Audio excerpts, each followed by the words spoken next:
Bonjour, bienvenue à tous dans cette nouvelle vidéo. Donc aujourd'hui il est à peu près 13h44 et nous sommes le 27 avril et il pleuviote un peu. Je viens voir si tout va bien dans le jardin et on va filmer ça et on va vous montrer ça ensemble. On va regarder tout ça ensemble. Et voilà, donc bienvenue dans une nouvelle vidéo. Donc comme je vous l'avais, comme la météo l'avait confirmé et comme je vous l'avais dit, ça va faire bien 2 semaines, donc les 2 fameuses semaines avant d'arriver presque au sein de glace, je dirais, voilà, où on a de la pluie. Heureusement qu'on n'a pas encore planté les tomates, sinon là on aurait bien eu du mildiou. Donc un avantage, on a quelque chose de bien en tout cas, j'espère que je suis bien cadrée parce que là bon, un avantage en tout cas c'est qu'on n'a pas de gel, donc pour le moment c'est des températures qui sont assez douces et la végétation bien sûr pousse, il y a du vert de partout. Je vais avoir un sacré boulot à tout nettoyer, à la main je précise, au ciseau, et si j'arrivais à aiguiser ma petite faucille, eh ben je le ferai à la faucille parce que là il y a un sacré boulot. D'ailleurs comme l'herbe commence à monter, bah, il commence à avoir des tiques et j'avais une tique sur moi, bien évidemment, que j'ai récupérée donc dans le jardin. Donc voilà. Et puis je ne me suis pas assise dans l'herbe en plus, hein. Je me suis assise juste sur une pierre, mais je l'ai chopée. Voilà. Donc voilà les joies de la nature sauvage aussi. Il faut s'accrocher, surtout à notre époque, entre les moustiques et les tiques.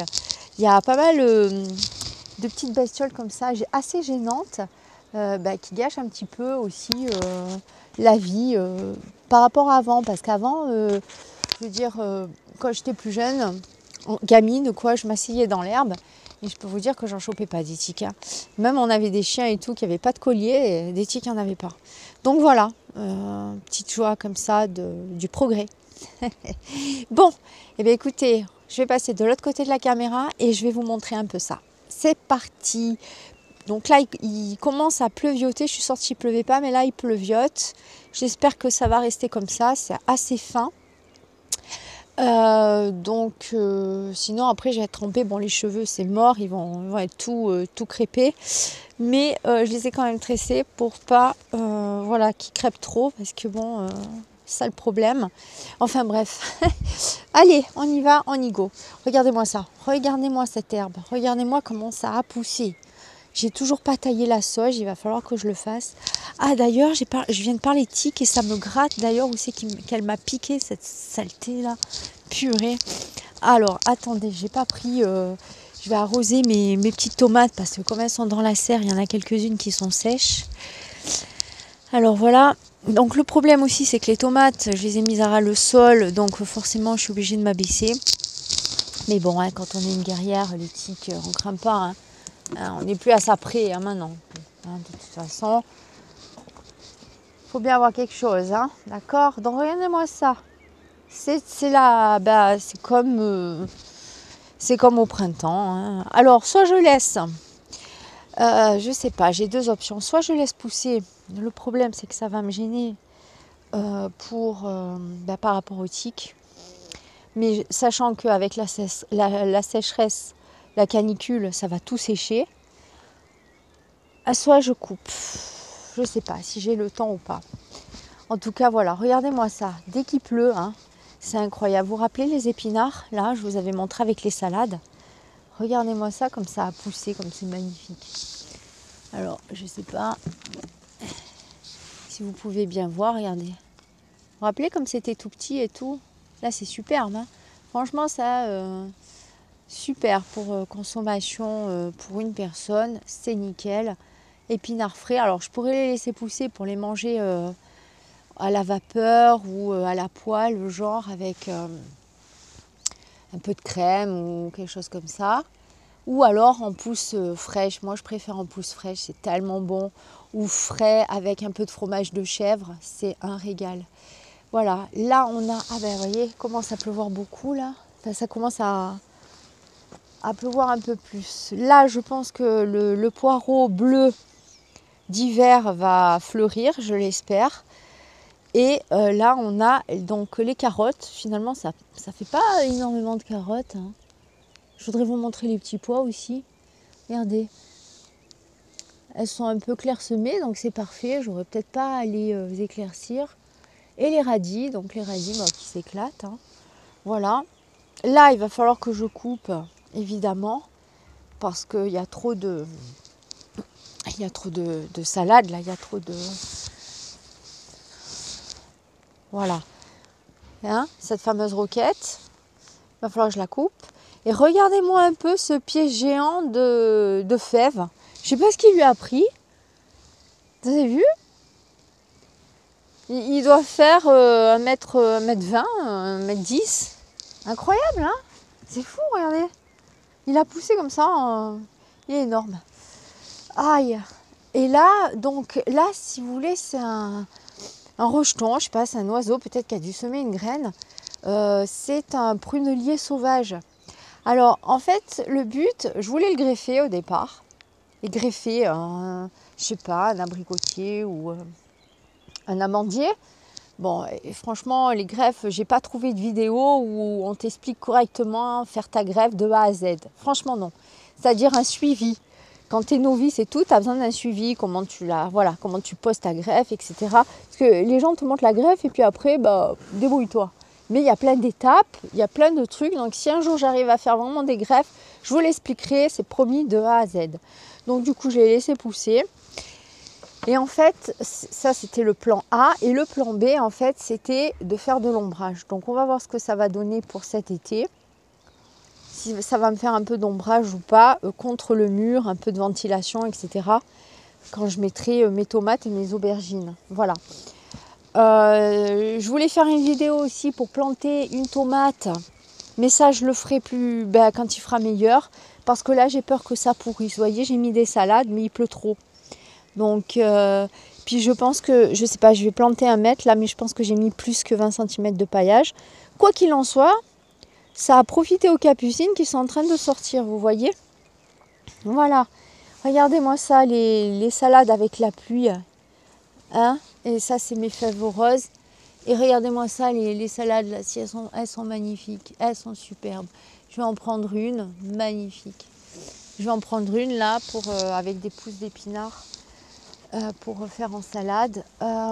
Les pommes de terre, je ne vais pas descendre, je vais vous les montrer. Regardez-moi ça aussi, les rejetons de topinambour. À Topinambour, ça envahit le jardin, il y en a de partout. Vous voyez, les pommes de terre, elles sortent bien, hein, voilà. À part, bon, quelques cacachas qui m'en ont mis partout, mais je croise les doigts, ils n'ont pas gratté les pommes de terre. Donc ça sort, voilà. Ça sort partout, même là où il y a le grillage aussi, c'est en train de sortir. Enfin, vous voyez un peu cette végétation. Ah là, c'est beau, dès qu'il pleut, voilà. Donc il y a une limite, hein, parce qu'après, s'il pleut trop, ça pourrit. Hein, on est d'accord. Pommes de terre, ail rose, voilà, magnifique. Donc ail de ma propre production, hein. Voilà. Il y en a qui disent que les ails de sa propre production peuvent avoir des maladies, des malformations, se détériorer par la génétique. On verra bien ce que ça va donner. J'avais envie de le faire, même si il n'est pas très gros, même si, voilà, si par contre s'il est piqué, s'il est malade et tout, je ne renouvellerai pas. Mais si ça fonctionne bien, qu'il a une bonne génétique, etc., je le garde et je le renouvellerai pour l'année suivante. Là, ici, on a les petits haricots qui sortent. Hein, regardez, à toutes les pousses, là, donc de haricots. Voilà, les comtesses de Chambord, ces fameuses comtesses de Chambord qui sont livrées à peu près, je sais pas, une cinquantaine de paquets. C'est très peu. Mais ça va, j'en aurai quelques-uns. Alors, que je ferai venir en graines, je pense. J'en mangerai 2-3. J'ai encore un autre paquet. Mais j'hésite à mettre à remettre ça ou des comptes en terre en fait. Je sais pas. Je verrai bien. Ici, c'est l'échalote. Et là, encore des ails. Alors ici, je pense que je vais mettre aubergine, paillage et tomates ici. Voilà. Quand je pourrai nettoyer tout ça. Alors ce que je vais faire, je pense, Bon, il y a un mélange de fèves aussi, mais je vais les laisser. Mais ce que je vais faire, je vais la roquette là, je vais la réduire en petit sillage, ciselage de... Je fais un petit ciselage que je vais foutre au sol et par-dessus, je paillerai pas peut-être là ce côté. Je sais pas, je vais voir. Je voudrais faire des tests, des expériences pour cette année, pour voir comment ça pousse le mieux en fait. Si ça pousse mieux, enfin on verra, hein, je vous montrerai ça. Je vous en dis pas trop pour le moment. Ok, donc là on a une belle blette qui pousse dans la roche, hein, c'est quand même assez marrant. Je ne sais pas comment elle est venue là, elle, hein, je ne l'ai pas mise. Hein. Regardez-moi ça. Une blette dans la roche, ok. Et là on a la vigne vierge donc qui... La vigne vierge c'est un problème, c'est une vigne qui ne s'accroche pas. Elle court si vous voulez, mais elle ne s'accroche pas comme le lierre. La vigne vierge, elle s'enroule sur des supports, mais elle ne s'agrippe pas comme le lierre sauvage sur la roche en espèce de ventouse. Elle fait des espèces de petits tournicotis là, qu'elle vient accrocher sur d'autres feuillages ou d'autres trucs, mais elle ne tient pas des masses. C'est pour ça que je suis obligée à chaque fois de l'accrocher. Donc là, pour le moment, je lui donne une orientation pour aller faire tout le long du mur, de façon à ce qu'elle fasse qu'elle le recouvre en une partie, pas en totalité, pour éviter d'avoir trop de chaleur. Hein. On va voir ce que ça donne, si c'est efficace ou pas. Voilà, donc là je vais vous montrer pour presque finir. Donc ici, voilà, on a donc les petites tomates. Vous voyez, elles ne sont pas bien grandes là, par rapport aux autres youtubeurs jardiniers. C'est tout petit, hein. Enfin je veux dire c'est petit, hein. Mais je pense qu'elles vont rattraper. Donc là, attendez, j'arrête mon téléphone 2 secondes. Je le reprends pour voir, il bug. Ah non, ça va. Voilà, des fois il a des bugs pour faire des gros plans. Alors voilà, là on a les aubergines qui sont petites aussi, les poivrons qui sont minuscules. Là-bas il y en a un petit grand. Et qu'est-ce que c'est que ça? Quelques tomates là, vous voyez. Tomates, non, salade. Voilà, quelques salades que j'ai repiquées. Et donc voilà, petites tomates. Donc je voulais en mettre une déjà dehors. Mais bon, aujourd'hui il pleut. Enfin, je veux dire, là il pleut trop en ce moment. Alors donc je vais un petit peu les arroser dans la serre. Alors ce que je vais faire, c'est je vais les arroser avec de l'eau. Et je vais leur mettre un petit peu de jus de boineau. Voilà, qui est ici. Qui est dilué avec de l'eau pour pas que ça soit trop fort pour les petites racines. Faire gaffe, mais je les enrichis un peu pour les booster quand même. Voilà, et je voulais finir avec vous montrer le fenouil que j'ai ramassé, s'il est beau quand même. Hein. Voilà, qui date de l'année dernière, qui a passé tout l'hiver et qui refait des légumes. Vous voyez? Donc voilà, là c'est le chèvrefeuille, soi-disant odorant mais qui l'a jamais été. Alors ça se repique, je veux dire, vous coupez des branches, des jeunes pousses comme ça, vous les mettez dans la terre et ça repart aussitôt, vous voyez. C'est incroyable. Par contre là, ça c'est je sais pas si c'est des espèces de frêne lierre qu'il faut absolument enlever parce que ça pousse plus vite que le chèvrefeuille, ça. Voilà. Bon, ben là j'ai mes boutures aussi, mais je sais pas, franchement je pense pas qu'elles vont prendre. Là-bas, la vigne vierge aussi, celle-là je pense pas, je sais pas trop si elle va prendre ou pas. Les racines elles étaient vraiment minuscules et je l'ai peut-être mis trop tôt en terre. Donc voilà quoi. Bah écoutez, ah oui, je vais, magnifique, hein. Je vais vous emmener voir là on a les iris qui vont sortir aussi. Mon bidon qui est presque plein. Bah hier je suis pas venue, pourtant il a plu à corde hier, mais j'aurais dû l'ouvrir comme ça aurait rempli, ça aurait monté un peu.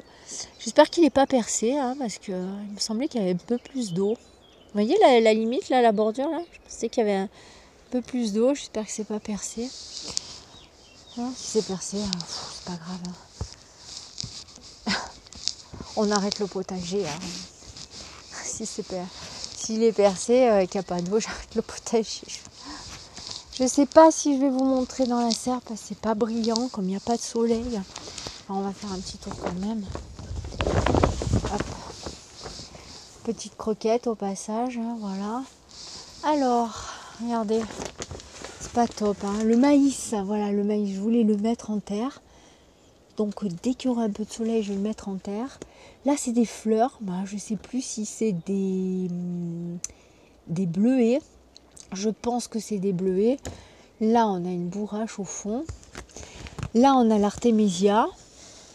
Là-bas, bon, les pommes de terre, ça marche, mais il n'y a pas assez de soleil et puis c'est un peu trop tard. Mais ça fonctionne, hein, de couper ces pousses, c'est un bon plan.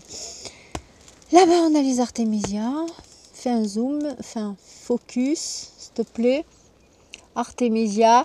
Patate douce, là, qui n'a pas pris. Ouais, patate douce, il faut du soleil, il faut une véranda. Et là, c'est combo gagnant, quoi. Là, c'est pas top. Là, on a les choux. Donc, bon, il faudra que je repique. Là, on a les poireaux, bah, toujours qui stagnent un peu, quoi, mais qui tiennent. Les concombres, je le ferai au dernier moment, hein, parce que là, j'ai mis des concombres, ils sortent un peu. Hein. Ouais, ils sortent, il y en a 4 qui sortent, donc ça va, mais bon, ça booste pas, hein, ça booste pas. Voilà, là, on a encore quelques tomates. Bon, ça tient, mais je sais pas si elle jaunit un peu, elle. Ouais, ça va, ça tient, mais c'est pas... Et ouais, ça manque de soleil, donc forcément, voilà, là peut-être que j'arriverai à conserver 2-3 patates douces. Écoutez, si on en a déjà une, pour apprendre à la cultiver, c'est pas mal. Vous voyez, celle-là, elle n'a pas tenu, vous voyez, pas, voilà, pas assez de lumière, pas assez de chaleur. Bon. Là, c'est des boutures aussi, je vous l'avais pas dit, de... comment ça s'appelle, Véronique, je crois, voilà, la Véronique. Alors ça aussi, c'est ma voisine qui en avait coupé des branches. Et puis j'ai dit, tiens, pourquoi pas essayer de replanter les branches qu'elle avait coupées pour tailler sa plante.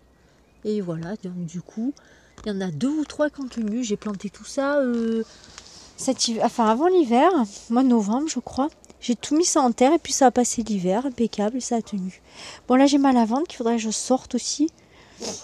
D'ailleurs, je vais la sortir, tiens, comme ça, elle va prendre un peu l'air, ça va lui faire du bien. Ouais, je vais la mettre dehors.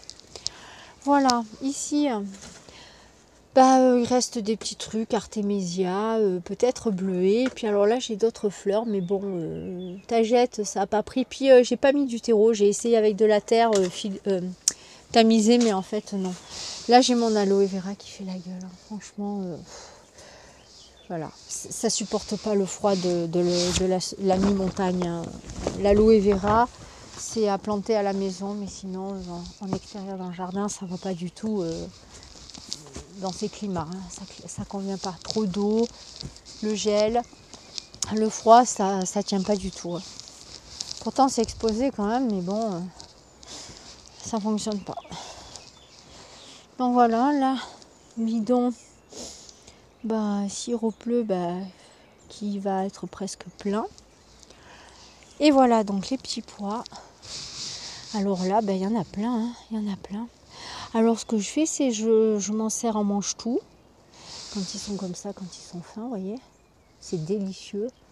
Franchement, c'est super bon. Ou soit, je les laisse grossir et je les mange en petits pois frais. Donc voilà, hein, ça y est, la récolte est bonne. Donc petit pois planté au mois de novembre, ce que je fais en principe chez moi. Je plante au mois de novembre, ça passe tout l'hiver. Ils ont eu la neige, je les ai dégagés de la neige. Ils ont eu la sécheresse. La sécheresse, elle était au mois de... Attends, quand est-ce qu'on a eu de la sécheresse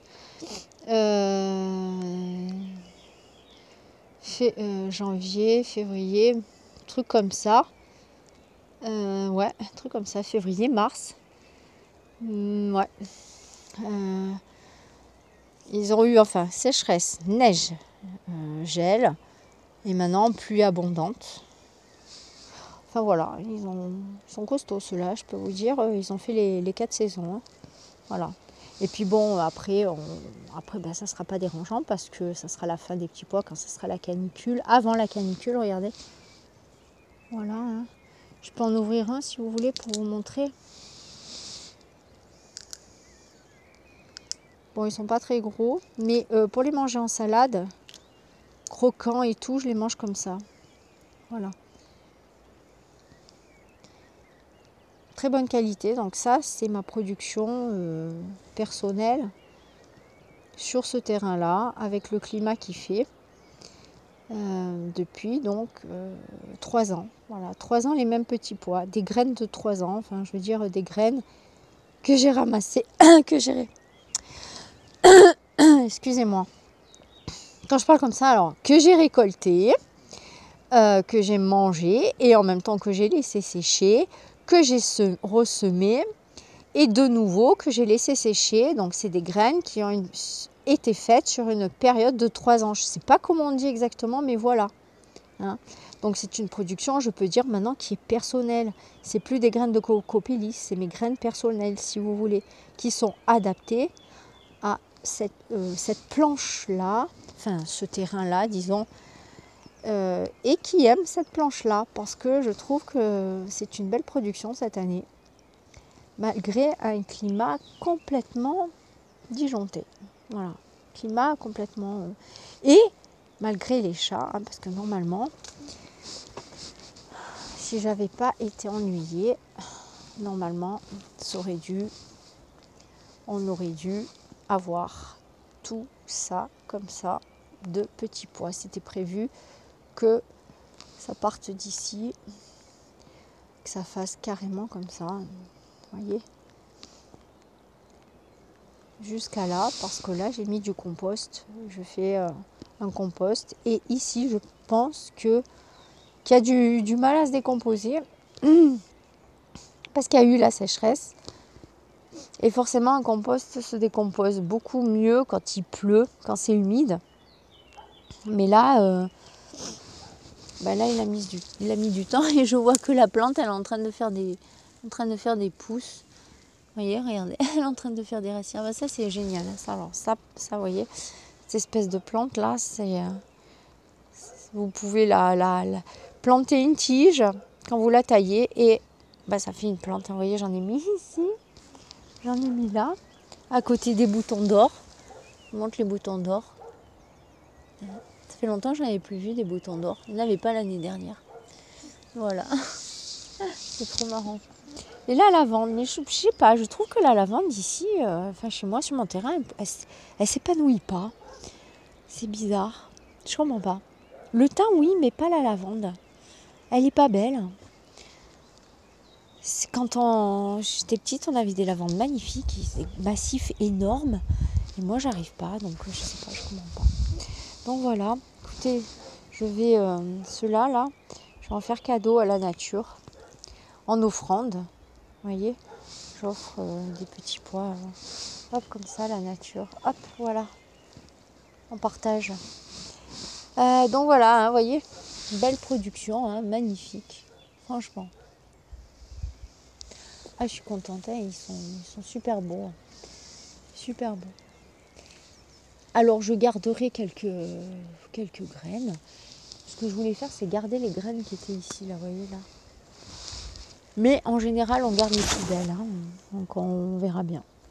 Mais ici, normalement, je voudrais enlever tout ça. Enfin, ce que je voudrais faire, c'est pas arracher les petits pois, les écraser au sol et rajouter du foin.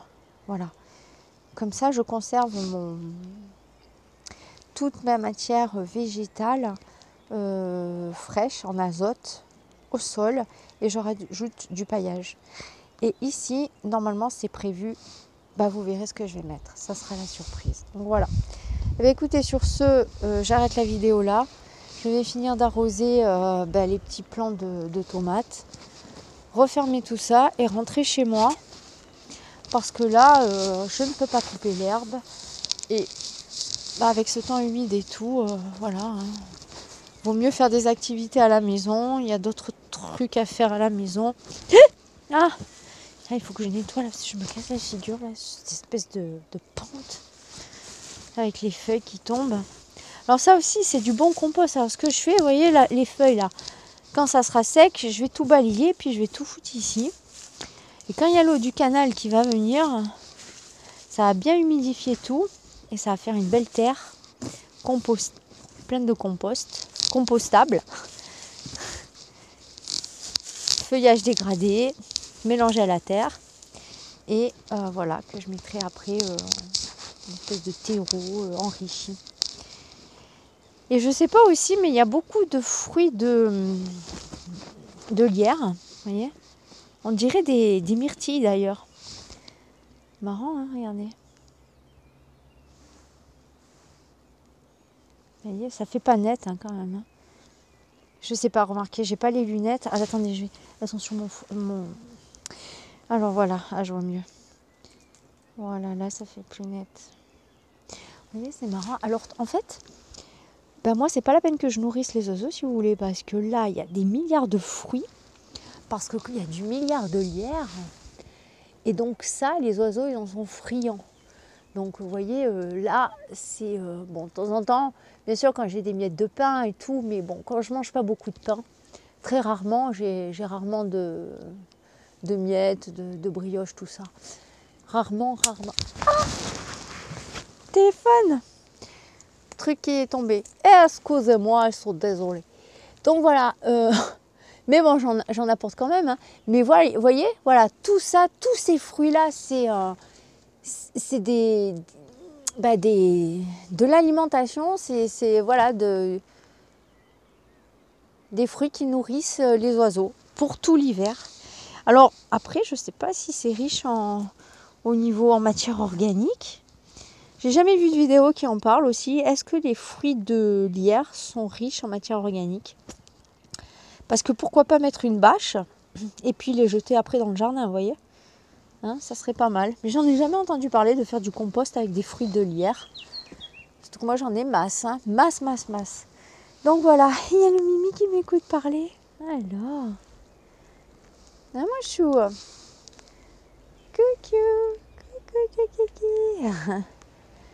Tu fais un gros plan sur toi, tu veux? Oh mon chou.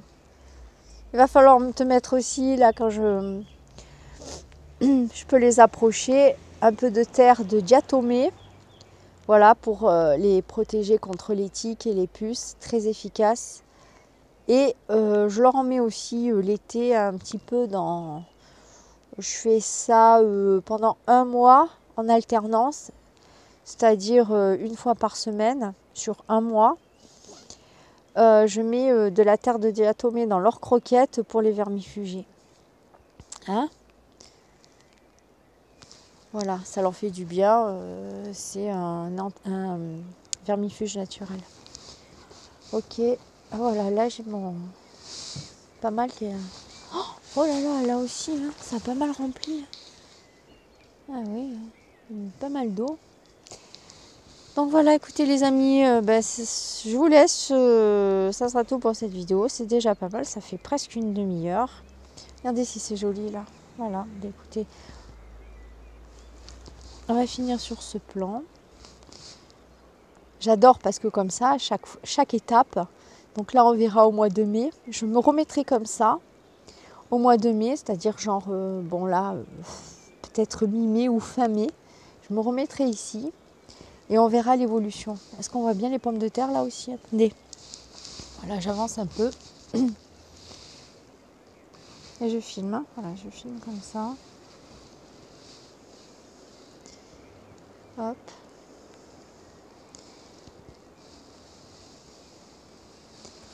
Voilà.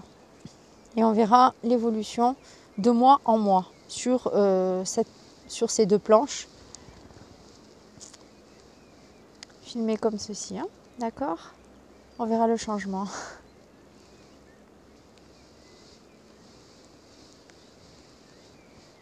Yep. Et peut-être que justement, je referai donc des vidéos mois par mois pour vous montrer la planche. Et je l'intitulerai changement de planche mois par mois. Je pense que ou si vous avez un autre titre, mettez-moi-le dans les commentaires. Merci pour les nouveaux abonnés au fait. Je voulais vous dire merci pour vos commentaires. Ça fait chaud au cœur, ça fait toujours plaisir. Et j'oublie toujours de vous dire à la fin, n'hésitez pas à vous abonner, n'hésitez pas à liker. Et puis voilà, ça fait toujours plaisir, ça motive. Et puis ça aide, ça aide le travail du jardinier, de la jardinière ici. Voilà, écoutez, je vous dis à plus tard pour une prochaine vidéo. Ciao, ciao les amis.